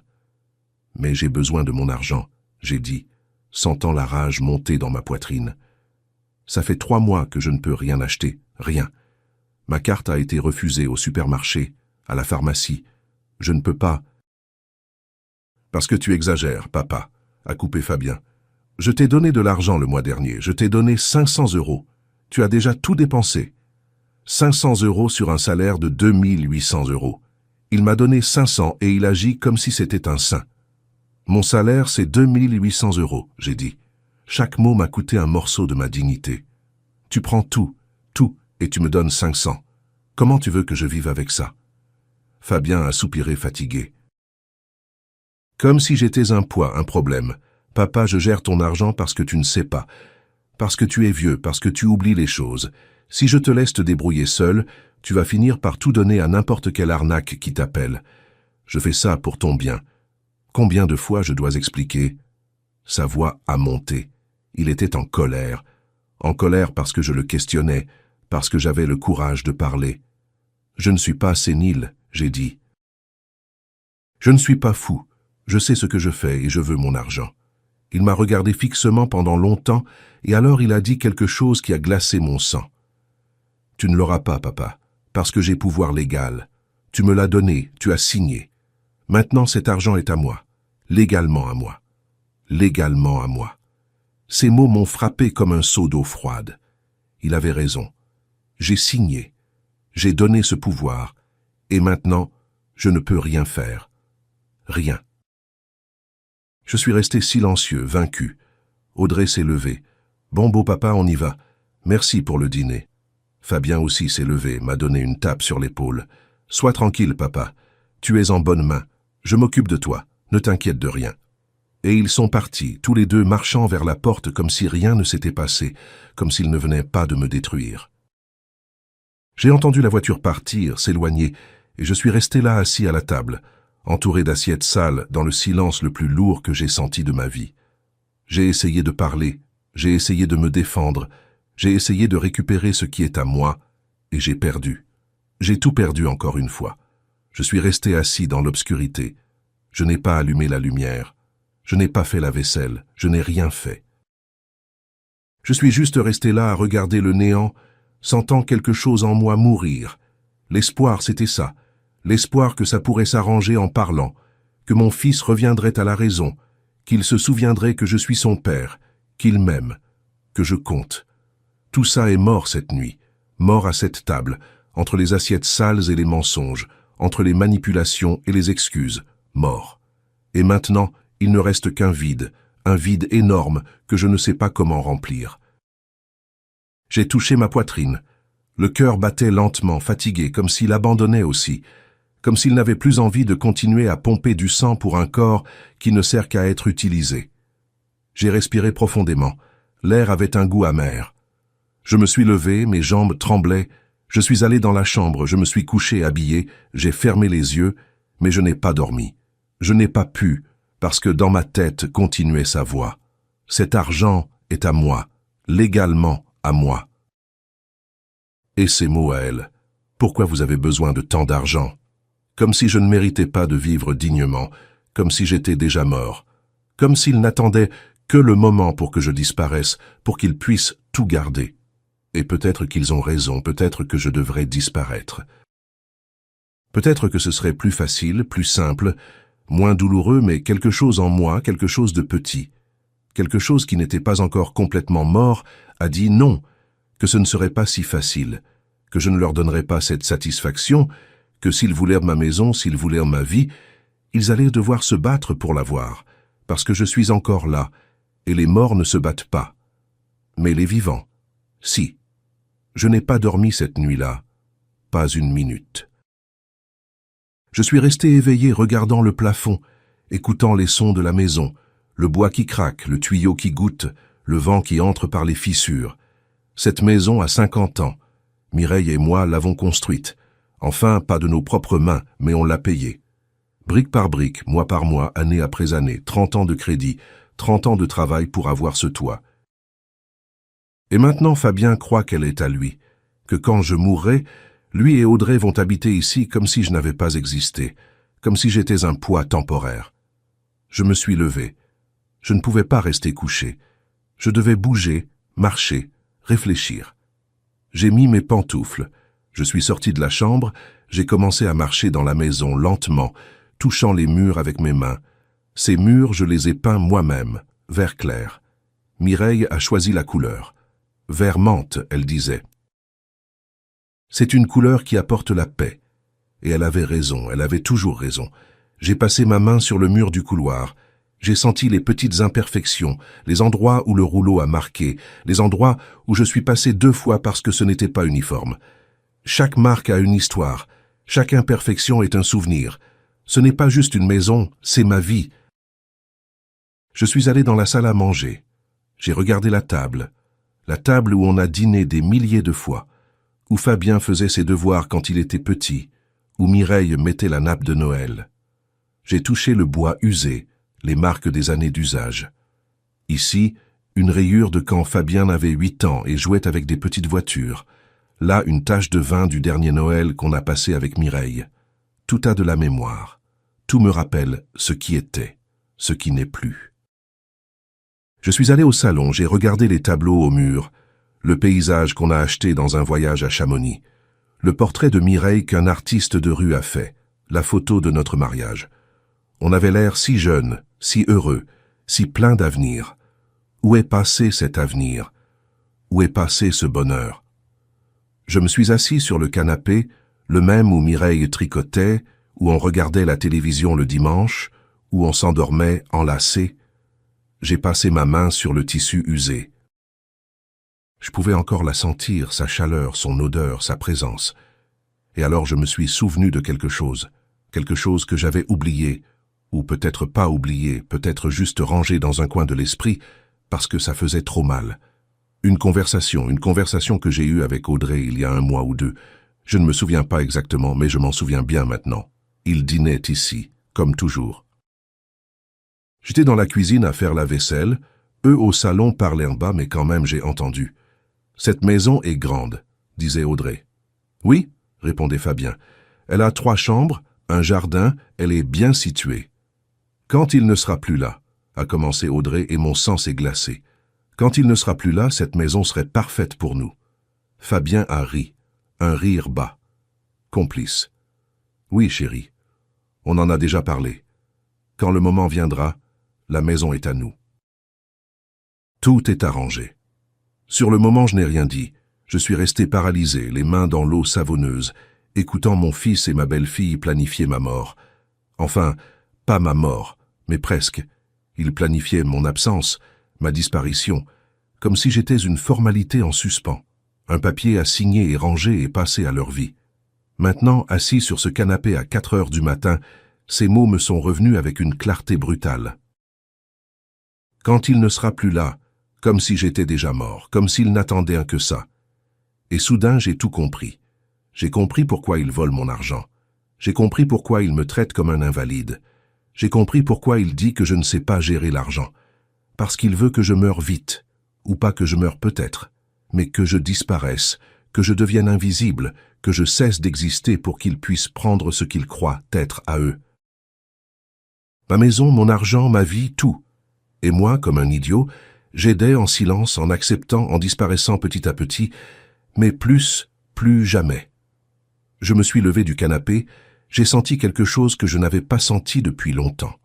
De la rage pure. Je suis allé dans la chambre, j'ai allumé la lumière, j'ai cherché dans le tiroir de l'armoire, là il était, l'agenda téléphonique, vieux avec les pages jaunies. J'ai feuilleté, cherché la lettre C, là. Charles Moreau, avocat, ami de Mireille, il était à notre mariage, il est venu aux funérailles, un homme bien. J'ai regardé l'horloge, 4h30 du matin. Je ne pouvais pas appeler maintenant. Il faudrait attendre, mais ça n'avait pas d'importance. J'avais déjà pris ma décision, je savais déjà ce que j'allais faire. Je me suis assis sur le lit, j'ai pris l'agenda à 2 mains, et pour la première fois depuis des mois, j'ai souri. Ce n'était pas un sourire de bonheur, c'était un sourire de détermination, de vengeance. Non pas vengeance, justice. Ce n'est pas de la vengeance, c'est la justice. C'est récupérer ce qui est à moi. C'est décider sur ma vie, sur ma mort, sur mon héritage. À 9 heures du matin, j'ai appelé Charles. Il a répondu à la 3e sonnerie. Charles Moreau. Sa voix sonnait comme toujours, ferme, professionnelle. Charles, c'est René, René Delcourt. Silence. Puis, René. Comment vas-tu? Ça fait des années qu'on ne s'est pas parlé. Je sais. Excuse-moi d'appeler comme ça à l'improviste, mais j'ai besoin de ton aide. Bien sûr, dis-moi. J'ai respiré profondément. J'ai besoin de vendre ma maison et j'ai besoin de faire vite et en secret. Plus de silence. Tu es sûr, René? Oui. Je n'ai jamais été aussi sûr de ma vie. Ton fils est au courant? Non. Et il ne doit pas savoir. Pas avant que tout soit fait. Charles n'a pas posé plus de questions. Il connaissait Fabien. Il était à son baptême, à son anniversaire de 15 ans. Il savait quel genre de fils il était, ou peut-être qu'il ne savait pas. Peut-être qu'il le sentait seulement, mais il n'a pas jugé. Donne-moi 2 jours, je vais tout préparer.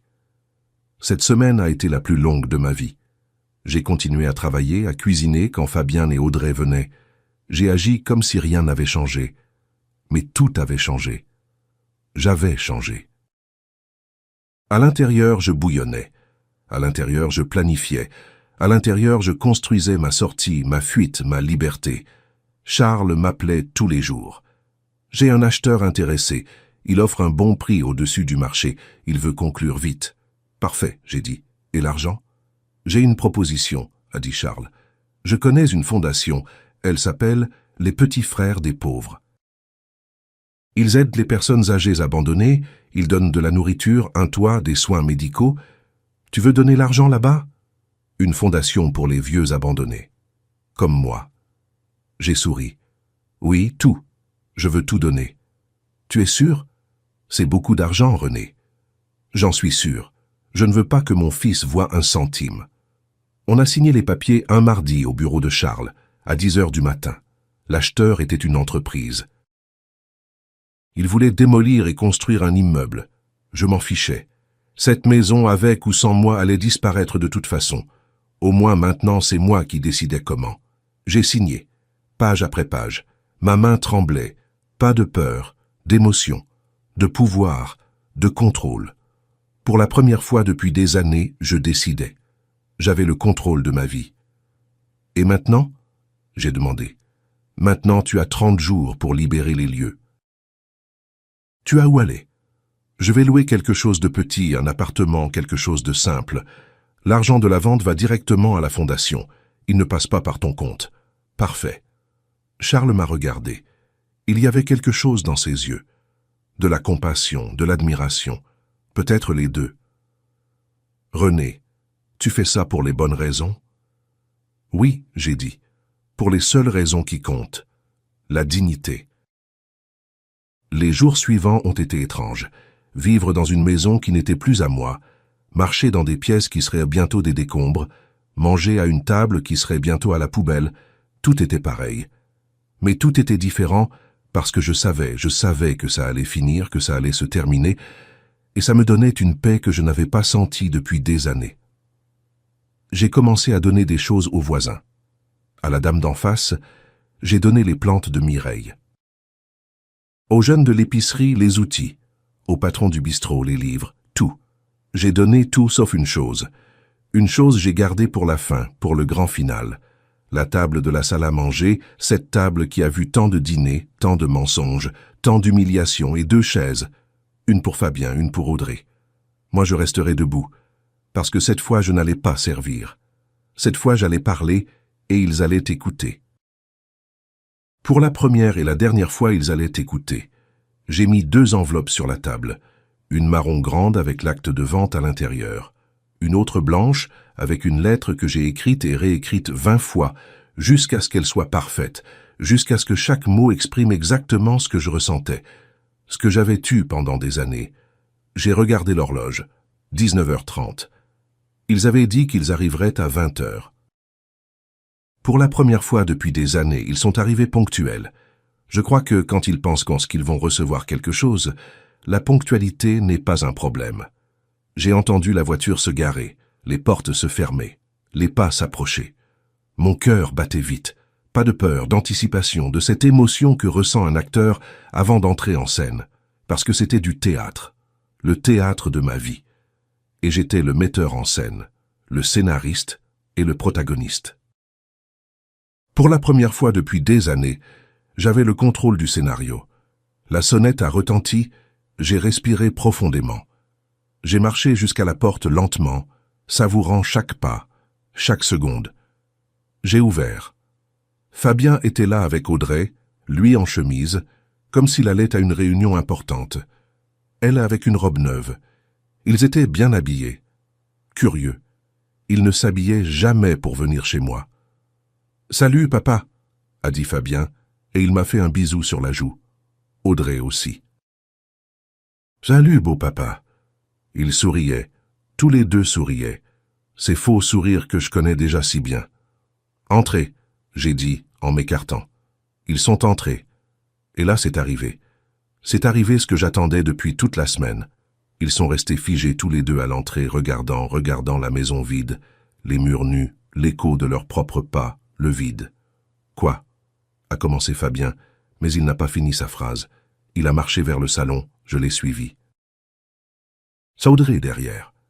Fabien regardait de tous les côtés. Le canapé n'était pas là, la télévision n'était pas là, les tableaux n'étaient pas là, rien n'était là. « Où est tout ?» il a demandé, et sa voix est devenue aiguë, nerveuse, effrayée. Je n'ai pas répondu. J'ai juste montré la salle à manger. Il a marché vite, a presque couru. Audrey le suivait, répétant « Qu'est-ce qui s'est passé? Qu'est-ce qui s'est passé ?» une fois et une autre. Ils sont arrivés dans la salle, ont vu la table, les 2 chaises, les 2 enveloppes, rien d'autre. Fabien s'est retourné et m'a regardé, et dans ses yeux, j'ai vu quelque chose que je n'avais jamais vu avant. La panique. « Papa, où est tout ?» Sa voix tremblait. « Qu'est-ce que tu as fait ?» J'ai souri. Pour la première fois depuis des mois. J'ai souri vraiment. « Asseyez-vous », j'ai dit. « On doit parler. » Audrey a été la première à exploser. « Qu'est-ce que tu as fait ?» Elle a crié si fort que l'écho a résonné sur les murs vides. « Où est tout? Où sont les choses ?» Fabien a mis sa main sur son épaule, essayant de la calmer, mais il était aussi agité qu'elle, seulement il le cachait mieux. « Papa, explique ce qui se passe. Tu as été cambriolé? Quelqu'un est entré. » Quelle ironie, s'inquiéter des cambriolages. « Personne ne m'a volé, fils, » j'ai dit tranquillement. « J'ai décidé. J'ai fait ça. »« Ça, tu as décidé quoi ?»« Tout donner. »« Tu es fou. » Audrey s'est libérée de Fabien et a commencé à parcourir la maison. J'ai entendu des portes s'ouvrir, des cris. « Il n'y a rien, il n'y a rien. » Elle est revenue en courant, le visage rouge, les yeux écarquillés. « Où est l'argent? Où est l'argent des choses ?» Elle m'a regardé comme si j'étais le pire criminel du monde. Et peut-être que pour elle, je l'étais. « Asseyez-vous », j'ai répété. Cette fois, ce n'était pas une suggestion, c'était un ordre. Et quelque chose dans mon ton les a fait obéir. Ils se sont assis tous les deux sur ces deux chaises, me regardant avec un mélange de confusion, de peur et de rage. Moi, je suis resté debout de l'autre côté de la table, les regardant de haut. Pour la première fois depuis des années, j'étais au-dessus. J'avais le pouvoir. Il y a 3 semaines, j'ai vendu la maison. J'ai dit simplement, directement. C'était comme un coup de poing. Audrey a étouffé un cri. Fabien est devenu pâle. « Quoi ?» il a murmuré. « J'ai vendu la maison à une entreprise de construction. Ils veulent construire un immeuble. »« Tu ne peux pas faire ça, » a dit Fabien désespéré. « C'est ma maison. Un jour, elle devait être à moi. »« Ah, » j'ai dit. « Ta maison ?» Curieux, parce que l'acte dit René Delcourt, pas Fabien Delcourt. Il m'a regardé avec haine pure. C'était là. Le masque est tombé. Ce n'était plus mon fils. C'était un étranger qui me haïssait. « Et l'argent ?» a demandé Audrey. « Bien sûr, la seule chose qui comptait pour elle. »« Où est l'argent de la vente ?»« Ah oui, l'argent !» Je me suis approché de la table, j'ai pris l'enveloppe marron, je l'ai ouverte, j'ai sorti l'acte, je l'ai posé devant eux. J'ai vendu la maison pour 450 000 €. Un bon prix, non? Fabien a tendu la main pour prendre le papier. Je l'ai écarté. Je n'ai pas fini. J'ai sorti l'autre enveloppe, la blanche, la lettre. Cet argent, j'ai continué, je l'ai donné tout entier, chaque centime, à une fondation appelée les Petits Frères des Pauvres. Ils aident les personnes âgées abandonnées, comme moi. Le silence qui a suivi était assourdissant. Je pouvais entendre ma propre respiration, les battements de mon cœur, et alors le cri d'Audrey, un cri de rage, de frustration, de défaite. « Tu es fou! Tu es fou! Cet argent était à nous. »« C'est à vous ?» j'ai dit froid, plus froid que je croyais possible. « À vous? Non, chère Audrey. Il était à moi et à Mireille. C'est nous qui avons payé cette maison. C'est nous qui avons travaillé pour elle. Vous n'avez rien fait. Vous avez juste attendu. Attendu que je meure pour la garder. »« Ne dis pas ça, » a crié Fabien. Il s'est levé d'un coup. La chaise est tombée en arrière. « Je suis ton fils. J'ai des droits. »« Des droits ?» j'ai répété. « Des droits à quoi? À me voler, à me laisser sans manger, à m'humilier? Parce que c'est ce que tu as fait, fils. Tu m'as volé. Pendant 6 mois, tu as pris mon salaire, tu m'as laissé sans rien, et tu venais ici dîner gratuitement pendant que je mourais de faim. Je m'occupais de toi, a crié-il. Je te protégeais. Me protéger? J'ai ri un rire amer. Me protéger de quoi? De pouvoir manger, d'acheter mes médicaments, de vivre dignement? J'ai pris la lettre, l'enveloppe blanche, je l'ai ouverte, j'ai sorti la feuille. J'ai écrit ça, j'ai dit, pour que vous compreniez, pour que vous sachiez pourquoi j'ai fait ce que j'ai fait. J'ai commencé à lire à voix haute. Cher Fabien, pendant des mois tu m'as dit que je n'avais besoin de rien, que j'étais vieux, que je ne savais pas gérer l'argent, que tu allais t'occuper de moi, et j'ai cru en toi, parce que tu es mon fils, parce que j'ai eu confiance en toi. Mais tu ne t'es pas occupé de moi. Tu m'as volé, tu m'as laissé sans rien, tu m'as fait me sentir invisible, inutile, mort vivant. Ma voix tremblait, mais j'ai continué. Aujourd'hui, j'ai récupéré ma vie. J'ai vendu cette maison, j'ai donné l'argent, pas par vengeance, mais par justice, parce que tu as dit que je n'avais besoin de rien, et tu avais raison. À partir de maintenant, c'est moi qui n'ai besoin de rien. Je n'ai pas besoin de ton mensonge. Je n'ai pas besoin de ton faux soin. Je n'ai pas besoin de cette maison pleine de mauvais souvenirs. Je suis libre. Pour la première fois depuis des années, je suis libre. J'ai fini de lire, j'ai plié la lettre, je l'ai rangée dans ma poche. Fabien me regardait avec des larmes aux yeux, mais ce n'étaient pas des larmes de tristesse, c'étaient des larmes de rage. « Tu nous as ruinés », il a dit entre ses dents. On avait des plans, on allait... Quoi? J'ai interrompu. Habiter ici quand je serai mort? Je sais, je vous ai entendu. Quand il ne sera plus là, vous disiez. Comme si je n'existais pas, comme si j'étais déjà mort. Audrey pleurait. Elle pleurait vraiment, mais pas pour moi. Elle pleurait pour l'argent, pour la maison, pour les plans qui s'étaient écroulés. « Tu es un vieux égoïste », elle a dit avec venin. « Un vieux fou et égoïste. »« Peut-être », j'ai dit, « mais je suis un vieux libre et vous allez devoir travailler pour ce que vous voulez, comme j'ai fait, comme tout le monde fait. » Je me suis retourné, j'ai marché vers la porte, je l'ai ouverte. « Maintenant, partez. Cette maison n'est plus à moi, et vous n'êtes plus les bienvenus. » Ils n'ont pas bougé au début, ils sont restés là assis en état de choc. Puis Fabien s'est levé lentement, comme s'il était difficile de bouger le corps. Audrey l'a suivi. Ils ont marché jusqu'à la porte. En passant à côté de moi, Fabien s'est arrêté. « Je ne te pardonnerai pas pour ça », il a dit bas. « Je n'attends pas que tu me pardonnes », j'ai répondu. « Mais moi non plus, je ne te pardonne pas. Alors on est quitte. » Ils sont sortis. Je les ai vus monter dans la voiture, j'ai vu la voiture partir. Je les ai vus disparaître au coin de la rue.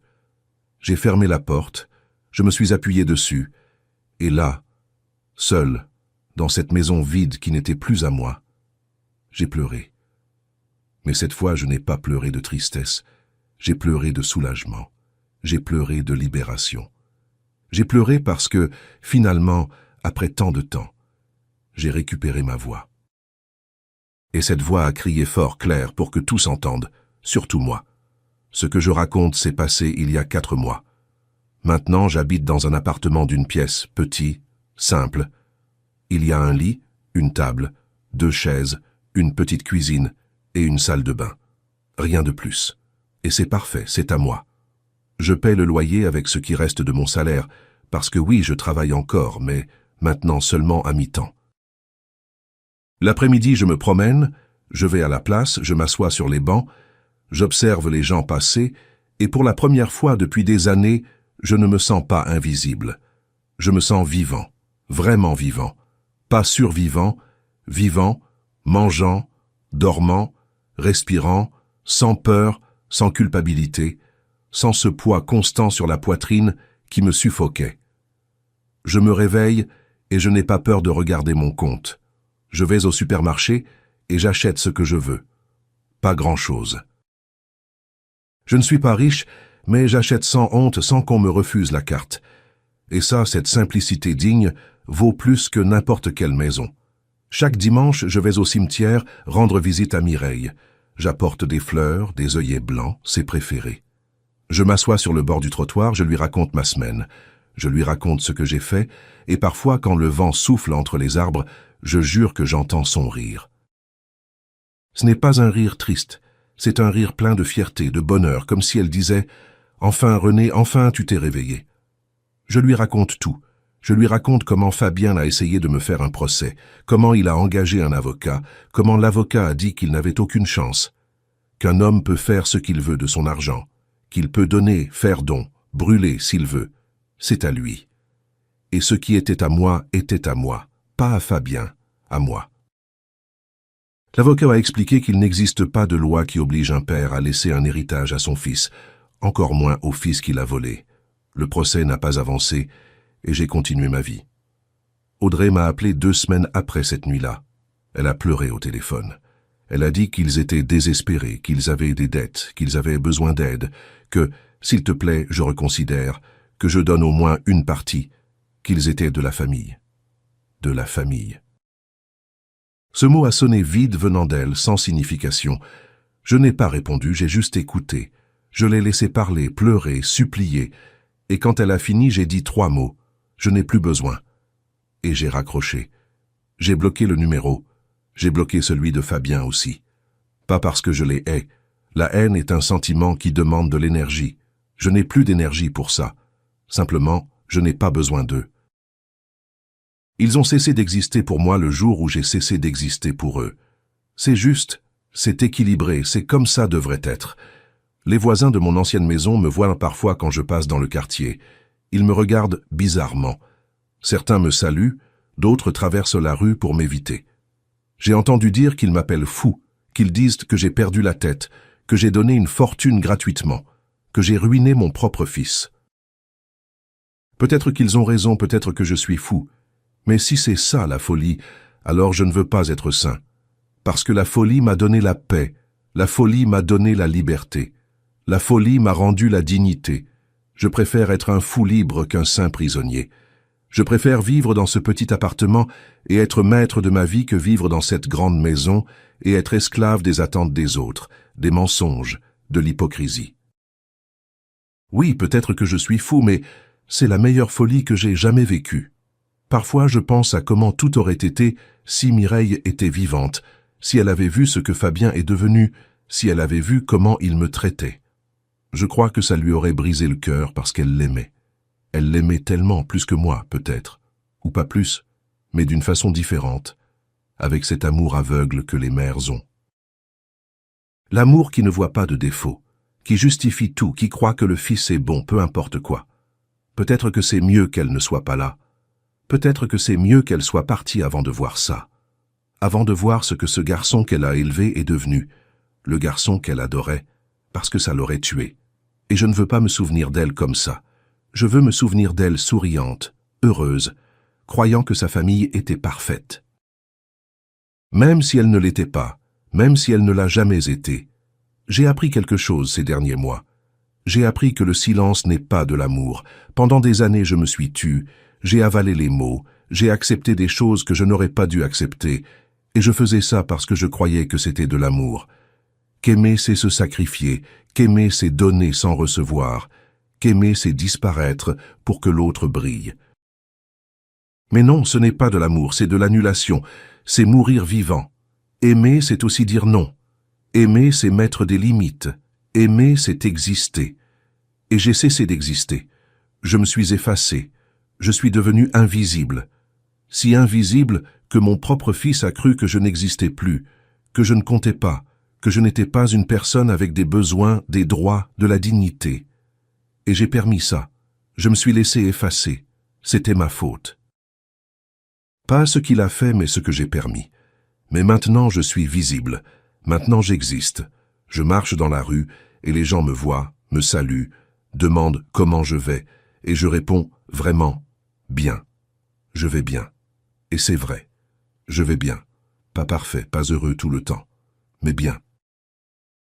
J'ai des mauvais jours où la maison me manque, des jours où je regarde de vieilles photos et je me demande où tout s'est perdu, où ça s'est cassé, à quel moment mon fils a cessé d'être mon fils.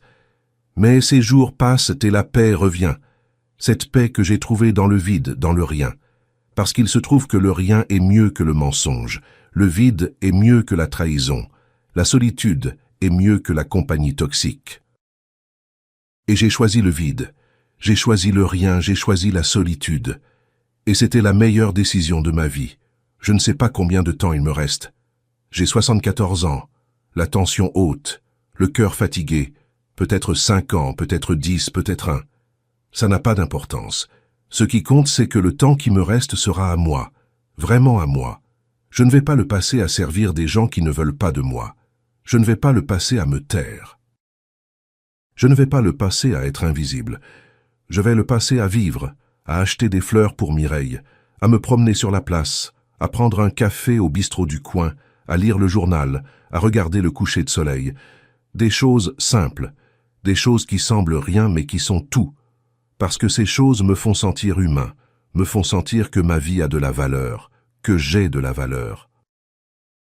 Et pendant longtemps, j'ai oublié ça. J'ai oublié que je valais quelque chose. Mais maintenant, je me souviens et je n'oublierai plus jamais. Si vous écoutez ça, si vous êtes arrivé jusqu'ici, je veux vous poser une question.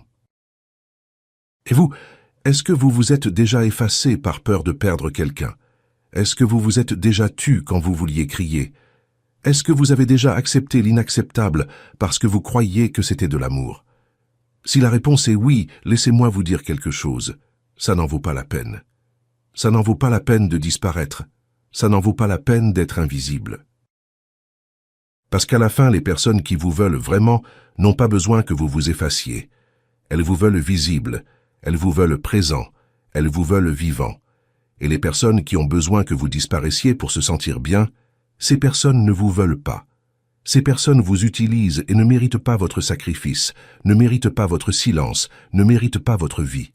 Votre vie est à vous seul. Et vous avez le droit de la vivre avec dignité jusqu'au dernier jour. Parfois on me demande si je regrette, si j'aurais fait quelque chose de différent. Et la réponse est non, je ne regrette pas. Je ferai exactement la même chose. Parce que cette nuit-là, quand Fabien et Audrey ont vu la maison vide, quand ils ont crié, quand ils ont pleuré, quand ils m'ont insulté, cette nuit-là j'ai récupéré quelque chose que j'avais perdu. J'ai récupéré ma voix, j'ai récupéré mon pouvoir, j'ai récupéré mon moi. Et ça n'a pas de prix. Aucune maison, aucun héritage, aucune fausse famille ne vaut ce que vaut se sentir entier, se sentir complet, se sentir maître de sa propre histoire. J'ai été esclave de mes peurs pendant des années, esclave de mon besoin d'être aimé, esclave de l'idée de famille, mais plus maintenant. Maintenant, je suis libre. Et la liberté, même si elle vient tard, même si elle vient avec de la douleur, en vaut toujours la peine. Toujours. Si cette histoire a touché votre cœur, si quelque chose de ce que j'ai raconté a résonné en vous, laissez votre commentaire ci-dessous. Dites ce que vous avez ressenti. Dites si vous avez déjà vécu quelque chose de semblable. Dites d'où vous regardez, parce que des histoires comme celle-ci doivent être racontées, doivent être entendues, pour que d'autres sachent qu'ils ne sont pas seuls, que la trahison fait mal. Oui, que la famille parfois blesse plus que les étrangers, oui, mais qu'on peut aussi survivre, qu'on peut s'en sortir, qu'on peut récupérer sa dignité. Il n'est jamais trop tard. Je l'ai fait à 74 ans. Et si j'ai pu, vous aussi vous pouvez. Laissez votre like sur cette vidéo. Abonnez-vous à la chaîne, partagez avec quelqu'un qui a besoin d'entendre. Et souvenez-vous toujours, se taire n'est pas de l'amour. Se taire, c'est disparaître. Et vous méritez d'exister avec une voix, avec de la force, avec dignité, jusqu'au dernier souffle.